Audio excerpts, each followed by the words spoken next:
La politique en 2023, c'était une vingtaine de 49.3. Le fondement de l'article 49, alinéa 3 de la Constitution.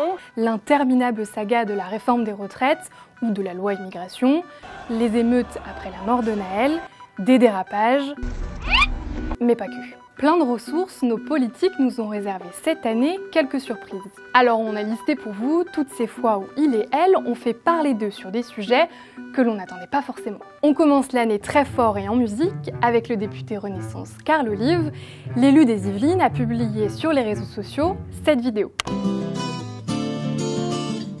On pourra dans les premiers temps donner l'info aux habitants, le temps de faire le nécessaire. L'idée du député, en fonction depuis juin 2022, présenter ses vœux à ses collègues parlementaires et raconter ses premiers pas à l'Assemblée nationale, le tout sur un air de Michel Delpech. Je laisserai à chacun le soin d'apprécier les qualités vocales de l'intéressé.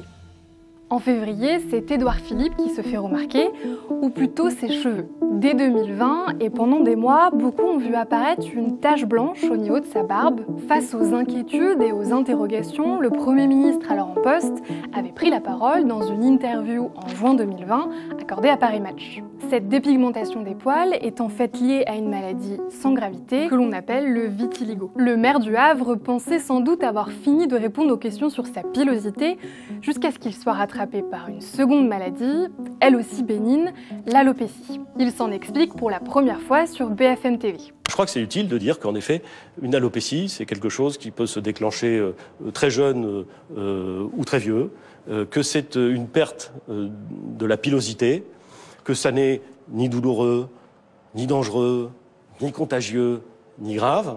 L'histoire suivante a fait couler beaucoup d'encre et fait exploser les ventes de Playboy. Le 6 avril, Marlène Schiappa, alors secrétaire d'État chargée de l'économie sociale et solidaire, fait la une du magazine de Charme.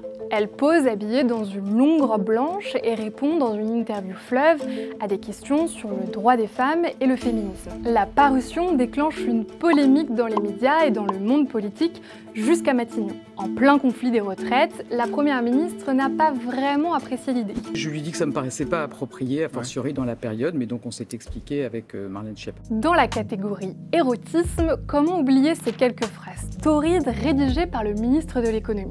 Dans son 5e livre en 5 ans, Fugue américaine, Bruno Le Maire décrit les ébats sexuels de son personnage Oscar avec une certaine Julia. Le passage a suscité de très nombreuses réactions et moqueries sur les réseaux sociaux.